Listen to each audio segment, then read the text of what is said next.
दोस्तों, ईश्वर का प्रेम कौन नहीं चाहता, लेकिन ईश्वर सभी को अपना प्रेम अलग अलग रूपों में देते हैं। किसी को जीवन में अपार दुख मिलता है तो किसी का जीवन मिला जुला रहता है। लेकिन एक आम मानव के साथ जब भी बुरा होता है तो वह एक बार अवश्य यह सोचता है कि पता नहीं उसे ईश्वर प्रेम करते हैं या नहीं। तो नमस्कार दोस्तों, मैं हूं विवेकानंद विमल और विमल वाणी पर भरोसा करने के लिए शुक्रिया। दोस्तों, आज मैं आपको बताऊंगा ऐसे 8 संकेत जिससे आप समझ पाएंगे कि आप ईश्वर से कितने निकट हैं और ईश्वर आपसे कितना प्रेम करते हैं। दोस्तों, ईश्वर अगर आपसे प्रेम करते हैं तो उनका सबसे पहला संकेत यह है कि आप जो भी करोगे उसमें आपको विफलता मिलेगी, आपको सक्सेस नहीं मिलेगी। जी हाँ दोस्तों, यह सुनकर आपको थोड़ा अजीब लग सकता है, परंतु यह सच्चाई है कि आप हर चीज में अपना 100% दोगे, मेहनत करोगे, लेकिन आपको सफलता नहीं मिलेगी। और ये बार बार होगा तब तक जब तक आपकी आंखें नहीं खुल जाती। दोस्तों, दूसरा संकेत है कि आपका अपने ऊपर जो विश्वास है वह खत्म हो जाएगा। जी हाँ दोस्तों, जब ईश्वर आपके साथ होते हैं तो आपको बिल्कुल अकेला फील होता है। आप नहीं समझ पाओगे कि आपको आगे क्या करना चाहिए। आप खुद को एक ऐसी स्थिति में महसूस करोगे जहां आपकी कोई मदद नहीं कर सकता। आप किसी को अपनी परेशानी शेयर नहीं कर सकते।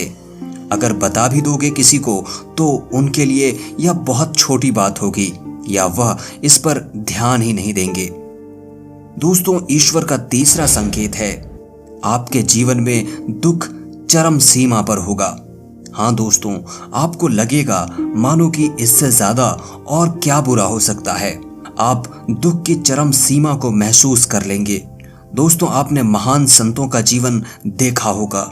सभी अपने जीवन में बड़े से बड़े दुखों में गिरे और उनके अंदर वैराग्य आया और इस जीवन और भौतिक सुखों से आगे ईश्वर को जानने की उनके मन में प्यास जगी और अंत में उन्होंने ईश्वर का साक्षात्कार भी प्राप्त कर लिया। दोस्तों, इन दुखों से इंसान टूट तो जाता है, लेकिन इन्हीं दुखों से उसमें ईश्वर के प्रति प्रेम भी विकसित होता है। वह यह समझ जाता है कि संसार में सारे सुख नहीं हैं, कुछ ऐसा है जो इस संसार से परे है और वह शायद ईश्वर ही है। दोस्तों, ईश्वर हमें सबसे पहले हारना सिखाते हैं, क्योंकि जब तक आप हार को नहीं समझेंगे आप जीत को भी नहीं समझ सकते हो। दोस्तों, चौथा जो संकेत है वह है जब आपकी सारी उम्मीदें टूट जाएंगी तब आपके भीतर एक इनर सर्च शुरू होगी, यानी एक अंदर की आपके भीतर की खोज शुरू होगी। इससे आप खुद को ही परखोगे, अपनी कमियों और खामियों की जड़ तक जाने का प्रयास करोगे। आपने जीवन में जो कुछ भी खो दिया है या जिसमें भी विफल हुए हो, आप उसका कारण ढूंढोगे, आप खुद से सवाल करोगे। दोस्तों, यही वो वक्त होता है जब आप खुद से अपनी अंतर आत्मा से जुड़ने लगते हो और आपके जीवन में एक नया बदलाव आता है। दोस्तों, 5वां संकेत है कि आपके जीवन में आपके कैरेक्टर या चरित्र में बदलाव होगा। दोस्तों, जब आप खुद से जुड़ने लगते हो तब आप खुद को और अपनी खामियों को समझने भी लगते हो। इससे आप खुद को बदलना और तराशना शुरू कर देते हो। आप पहले से अधिक शांत, स्थिर, चीजों को गहराई से देखने वाला बनने लगते हो। दोस्तों, जब भी हम ईश्वर की राह में जाते हैं तो वो सबसे पहले हमारे अंदर परिवर्तन लेकर आता है ताकि हम उसकी भाषा को समझ सकें। दोस्तों, जब तक हम ईश्वर के गुणों को नहीं समझ सकेंगे तब तक हम ईश्वर और उसके प्रेम को भी नहीं समझ सकेंगे। इसलिए ईश्वर हमारे अंदर बदलाव लाते हैं, हमें उनकी भाषा को समझना सिखाते हैं, चाहे वह दुख हो या किसी भी जरिए से। 6ठा संकेत है आप किसी भी चीज में हार जीत का अनुभव नहीं करेंगे। दोस्तों, यह वह वक्त होगा जब आप बदल चुके हैं, आपके अंदर बदलाव आ रहा है।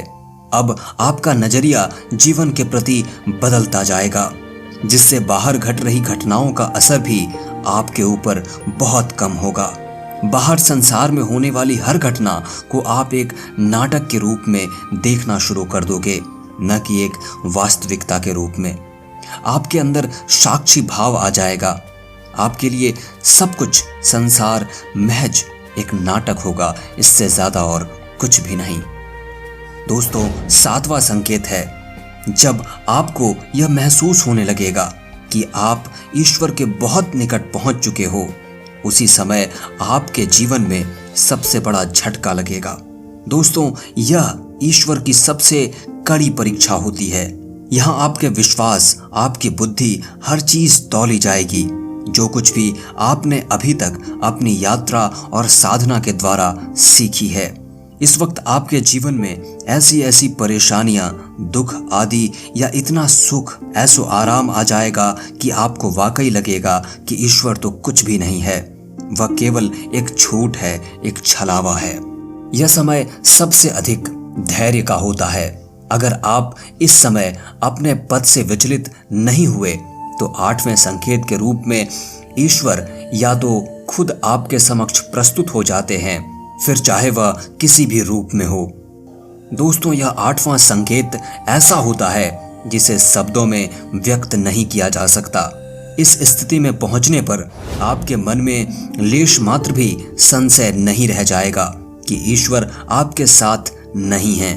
आपको हर पल ईश्वर का और उनके आपके साथ होने का एहसास होगा।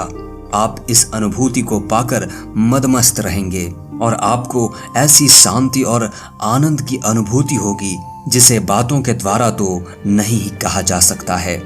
दोस्तों, ये बातें आपको कैसी लगी हमें कमेंट करके बताना न भूलें। वीडियो को लाइक करें, शेयर करें और चैनल पर नए हैं तो सब्सक्राइब करके बेल आइकॉन अवश्य प्रेस कर लें। बहुत बहुत शुक्रिया, धन्यवाद दोस्तों।